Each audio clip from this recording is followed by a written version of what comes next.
Il engloutira la mort en victoire. Et le Seigneur, l'Éternel, essuiera les larmes de dessus tout visage. Et il ôtera l'opprobre de son peuple, de dessus toute la terre. Car l'Éternel a parlé. Ésaïe 25:8. Le Seigneur Jésus-Christ nous a donné la victoire complète sur la mort. Et maintenant nous pouvons dire ô mort, où est ta victoire? Ô mort, où est ton aiguillon? Mais ceux qui ne connaissent pas l'espérance du salut au cours de leur vie doivent la vivre dans les pleurs et dans les peines. Ils ne savent pas ce qu'il y aura après leur mort. Seuls ceux qui ont connu le Seigneur par expérience peuvent prononcer des paroles de grâce et de défi à la mort. Pour eux, la mort n'est qu'une séparation temporaire.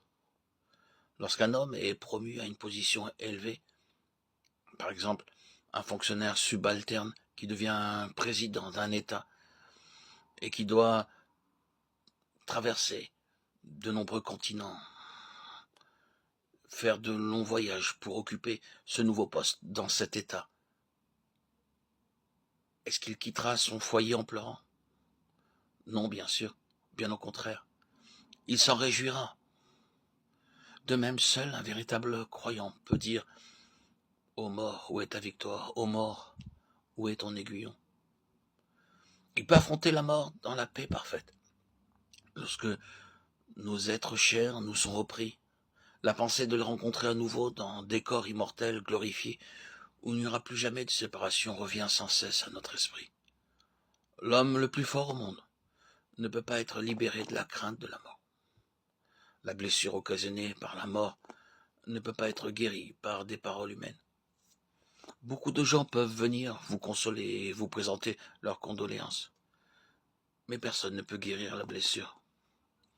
Le croyant, lui, sait par expérience qu'il ne s'agit pas d'une séparation temporaire. La personne qui meurt dans le Seigneur peut quitter cette terre dans la paix parfaite, en disant « Je viens à toi ». Beaucoup d'enfants de Dieu ont prononcé de telles paroles, puis sont partis dans la gloire.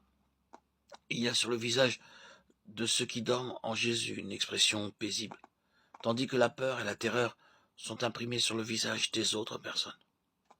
Nous pouvons dire que les premiers sont partis pour être avec le Seigneur et que nous les retrouverons. Nous pouvons gravir un pic et aller à lui en toutes circonstances, mais en affrontant la mort, et avoir ainsi sur la terre un avant-goût du ciel. Ceux-là peuvent dire en vérité, ô mort, où est ta victoire? Ô mort, où est ton aiguillon?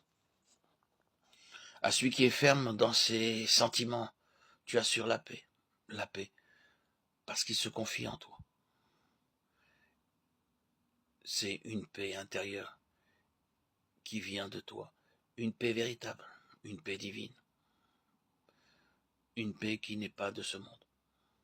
À celui qui est ferme dans ses sentiments, tu assures la paix. Où que vous puissiez être, dans la prospérité ou l'adversité, la maladie ou la santé, avec beaucoup d'amis ou dépourvu de tout, dans la solitude ou en famille, vous remarquerez que cette paix se manifestera jour après jour, aussi longtemps que vous faites la volonté de Dieu et que vous essayez d'accomplir ce qu'il vous demande.